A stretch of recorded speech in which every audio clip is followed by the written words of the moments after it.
I'm ready for Tooltip Ready, Tuesday. ready, ready for Tooltip Tuesday. Tooltip Tuesday. Ready for Tooltip Are you Tuesday. ready? I'm ready. You ready? Ready. Here we go. Ready? Oh. Happy Tooltip Tuesday. I can feel the coffee working. I know, right? Oh my gosh. There we go. All right. So, welcome to Tooltip Tuesday. It is me, Jennifer from Little Metal Foxes, and I've got Me, Helen from Little Metal Foxes. hello. So, hey, you and I were talking about this Hey, a little bit ago, and you seemed fascinated, so I thought I would share that.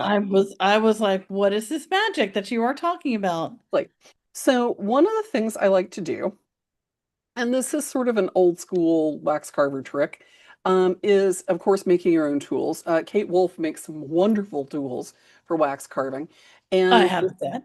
it's kind of along the lines of Kate Wolf's wax tools, right? So what a lot of wax carvers have done in the past is they will make their own wax carving tools out of old drill bits by, sharpening them on the opposite end of the blade, or they will alter things like boop, X-acto knives. Oh So, my God. yep. So we'll take the X-acto knife and I'm going to show you how to anneal it and check to make sure it's annealed. And then you can file it to whatever shape you want, which makes it really great if you're working on very specific, carvings. You need a beaded edge around something, or you can't quite get in there with any other tool, and your X-actos are too big or too sharp, or something. Yeah, So X-acto blades are wonderful wax carving tools. They're also the most dangerous tool in any studio. I have seen more damage done to friends, students, and colleagues than I have stabbed myself in the neck. I was holding it in my hand and something was really funny and I went, ah!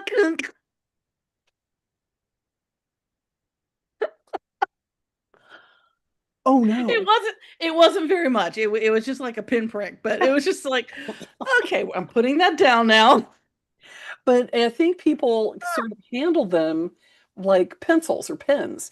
And Yes. so you don't assume that it's as sharp as a Yeah, scalpel. it's a razor.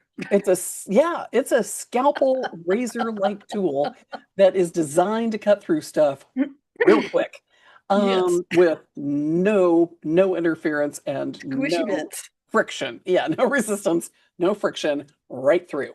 So it's yeah, I've had students that have required 76 stitches up their leg. Had a Oh friend my that had to Lord. have part of her finger, like plastic surgery, grafted back onto her finger. I mean, yeah, so be careful with these, first of all. Um, Yes. but you can anneal them because it is steel, it's a steel tool, and you can reharden them by quenching them in oil. So I'm actually not, I usually don't reharden them because I'm usually working with wax. So I'm not too concerned about the tool hardening steel aspect of this because usually they're fine and I can sharpen them, readjust them without Yeah. having to reharden the steel. So having some, steel that's ready to go is great. What I usually do, and you can see on the little solder brick below that I'm about to demonstrate on, I usually have a few blades that I do at a time. So if you Hmm. have some old X-acto blades, keep them, collect them, and use them for your tools. So the other thing I can say about these that's really fun about X-acto blades is the back end of the X-acto blade is this perfect sharp little square. Hmm. So for getting things like level, square, down inside of something, cleaning it out, this is a nice clean center edge, Oh, yeah. you know, that a lot of times people Nice. have a hard time getting like into those low-lying areas, like inside a bezel and things like that. So turn the blade Yeah, around. like my gumdrop rings. That's so perfect. Right. Yeah. So you can like get in, scrape those edges, and it's a perfect, square 90-degree edge. So don't forget about the back of the blade. But let's go over here because I'm going to show you how to do the one that I'm going to show you, or two, is, one, reshaping a blade so that you can use it for all kinds of stuff, and Hmm. doing one that has a little bit of a cutout in it, like that. Oop, hello. Hi there. That has a little cutout in it so you can use it. Hello. Oh, Mm, yeah, there you go. Yeah, so a cutout and sort of an altered blade. So let's anneal these real quick. Let me show you how that's done. If you want to spotlight me here and join me. Come on over. So I'm going to use my Smith Little torch for this. Yeah, there we go. Okay. And I usually use my bigger tip for this because I'm usually annealing a few at a time. Mm-hmm. Right. There we go. Hello. Ooh, pardon me. Hold on. Ooh, no. So what I want to do is heat these up until I get the tip red hot. So I just want to heat it to red. You'll see it get kind of a cherry red. There it goes. A nice cherry. And Yeah, hold, just a dull red, then nothing yeah. super. Yeah. And just hold it there for a minute and then stick it in some sand or between a couple of solder bricks and let it cool really slow, right? There we go. And so this is why I usually do a few at a time because it's just, Mm-hmm. why do one when you can do, five of them? Right. It's like Um, when you're production doing jump rings, line them all yeah, up. yeah. But, if you're going to make some new shapes, this is kind of handy. And if Mm-hmm. you are just doing one, you might as well have a few extras so you don't have to do it every time, right? Right. Go ahead and pre-anneal some, and then you Yeah. can. So I'm gonna get that in red hot into the sand. And this is just garnet sand that I usually use for soldering. Um, that's kind of a prop. So get that. You can kind of see that dull red. Yeah, let me get that nice and red. Whoop, into the sand. And I'm not worried about heating the other end. I don't necessarily want to anneal the holder part of this. I just need to kind of soften the blade part. So there we go. Into the sand. And so this cooling these really slowly allows the steel to stay annealed and in Mm-hmm. that really soft state. So let's stick that right in there, and there we go. Okay, Boom. and that's all there is to that. So I'm just going to let these cool for a second. Once they've sort of cooled down, you can kind of take them out and set them on, your steel bench anvil or something like that. You just don't want to like cool these down real fast in water or oil. Mm-hmm. That will reharden the blade actually. So yeah, so just a nice kind of slow cool and some sand or even on a steel bench pen. So what I'm going to do here, let's just scrape these over here while they're still kind of warm. There we go. So I can kind of just put them onto a little bench pen like so, and just let those cool the rest of the way down. So I'm going to switch over here to, I'll just bring you right over here. Hello. To bench pen. Hello. There Hello. we are. All right. So the way to really test these things out is, wait until they're cool, obviously. I've got several of these ready to go that have been annealed. And I've got a variety of little shapes here that I've done previously that are kind of a little dugout shape. One is done with a triangle file, one's done with a round file. And I've got one that's kind of a little bit of a tipped edge. It's not quite square, but I needed something that kind of could undercut an edge. Mm-hmm. So, and a larger curve, smaller curve. So I've got kind of a little variety here. There we go. I'll stand this up so you can see them, Yep. of different shapes and different sizes. And all you have to do with these guys to be able to work them is to anneal the steel. So if the steel is annealed, you can take one of your, and I usually use needle files for this because you're working pretty small, but take your file and run it across. And if it doesn't sound, if it's tool hardened steel, it'll sound like you're running it across glass. I don't know if you can hear that, but it's like really sharp edge. And so I know this one has not been annealed yet. One, because of the color, it's not oxidized, but Yeah. I can hear the blade just slide right across that. It's not doing anything to the Yeah, it's not making any marks or any damage nope, or anything like not even that. scratching. Okay. But when I run it across this one, I can see that immediately it can cut right into that blade, right? So what I want to do, and you can actually, these are so soft at this point that I can indeed use a wire cutter and cut And these these are down. your Lindstrom Yeah. super cutters. I forget the actual name. I just know they're really good at cutting thicker stuff and Yes, and steel and copper and everything else. yeah. They're great for that. But yeah, so there I can just sort of cut that tip right down and it's good to go. So if I need something that's a little bit of a just a straight shape, hooray, there it is. Um, Yay. if I need something that is more of a, let's say I want like a nice triangle shape, I can get one of my old files here and kind of mark my middle. There we go. This is actually a square. And just file right into that point now. And I've still got a little bit of a sharp edge on one side, so I do want to be careful about that. I can if I need to, but Hmm. this will give me, because I'm using a square, a nice 90-degree tool that Yeah, I can diamond put on shape. Yeah. edges. I can clean things up with it. Yep, here we go. And depending on what you're trying to do, you may find that, you like, a deeper curve or not.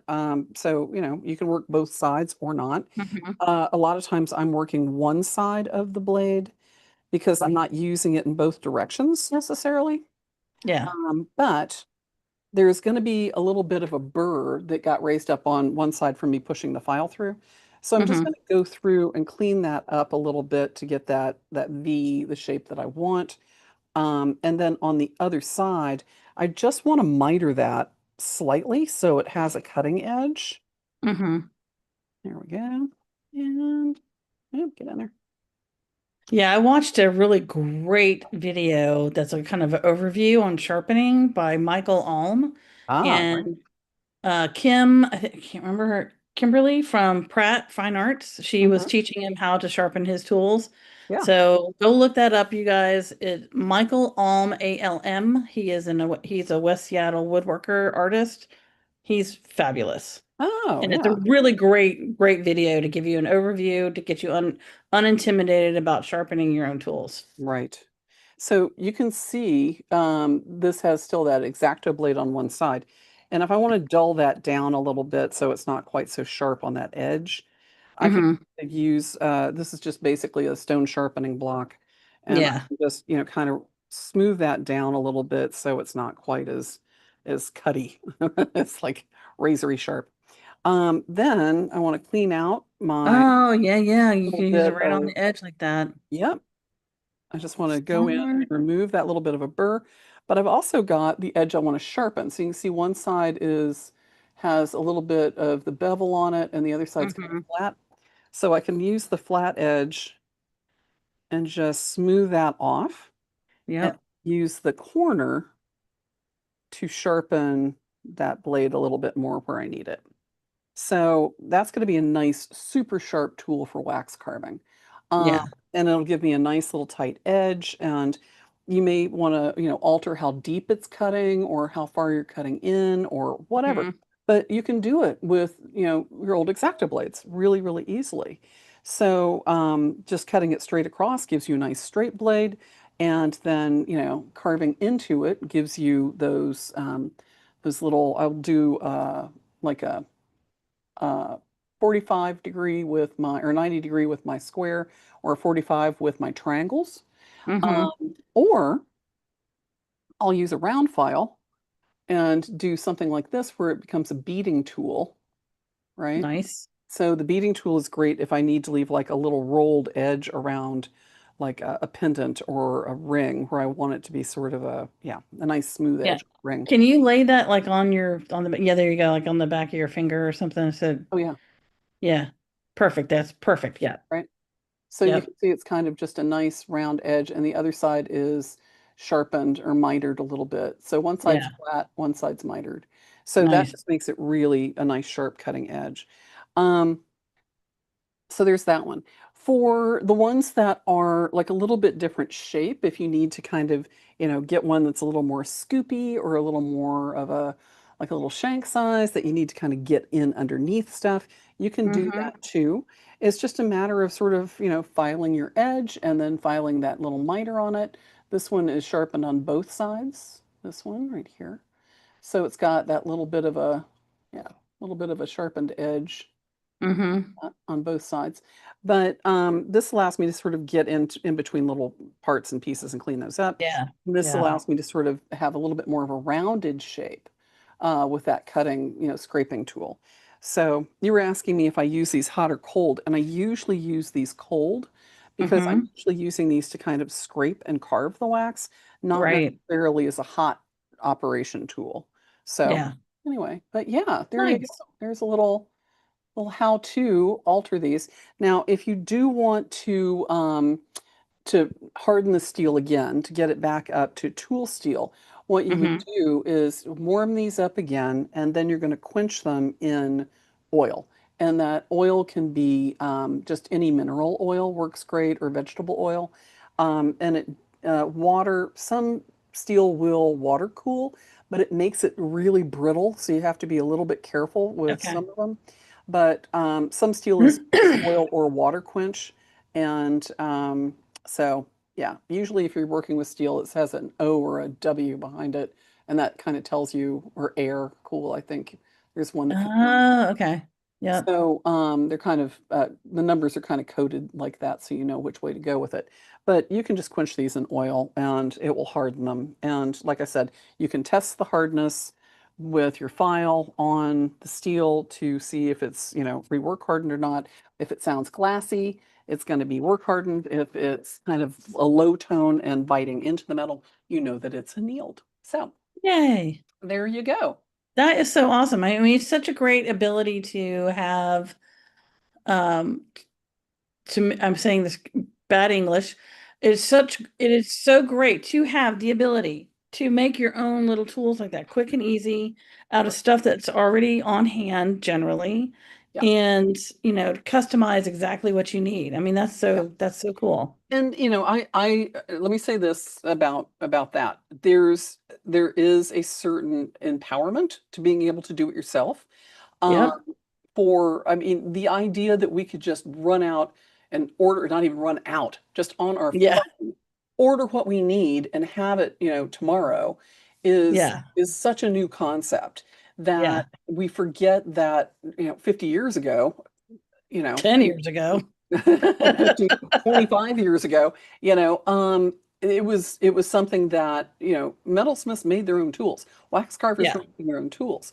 And you've got, things like X-acto knives and little pieces of steel that you can alter, old dental tools. You can do the same thing with dental tools.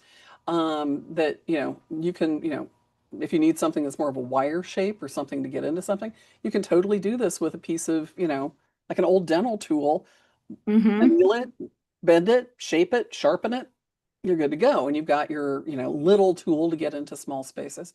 So, Yeah. don't forget that you guys have the power to make your own tools to do things. And, with less expensive tools like my pliers, with found objects, with, things like that, I'll alter those things all the time. So it's, make the tool for the job you need.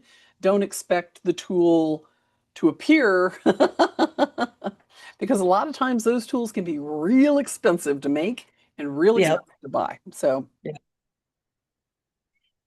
Very cool. That is awesome. Yay. no, Thank you for but that, sharing that yeah, fabulous piece of knowledge and yeah, blowing my little brain that I can take my X-acto knife and make mini tools. yeah. And I will, to test these out, I usually have like a sheet, not sheet wax, but like a bar slice of wax that I can kind of test the tools on to see what they do. So that if I need to make alterations, if it's too wide a line, if it's, too sharp a line, too deep a V, too deep a U, I can trim it down and make it Yeah. smaller. I can alter the tool to make it what I need it to be, not Yeah. just expect it to do a thing, you know? So, And I was just thinking you could use this on clay models, like with absolutely. Oh, yeah. polymer clay or regular clay, so you can use these to make, all they're not just for wax and they're not Right. just for, Yeah. jewelry making. They can be for model making, Yeah. Because you little can use mini these are sharp sculptures. enough. Yeah, these are Yeah. sharp enough you can use them on wood, you know. So if you're, Yeah. carving some wood and you've got, like a little area you need to get into, woodworkers do this have, historically done the same thing. They'll make the tools to get into those little areas that they need. So yeah, don't be afraid to alter these little, and these are that's such, I mean, this is a throwaway thing, Yeah. that most people don't think twice about. This and your drill bits. You break an X-acto point, you break a drill bit, and they end up in a can because you're like, well, I'm supposed to do something with them. So they said I could Great. use them for something. Here's your chance. So if you have a bunch of broken blades, go over and anneal them all. Just anneal all of them that you've got on hand, and that way Yep. you can use them when you need them.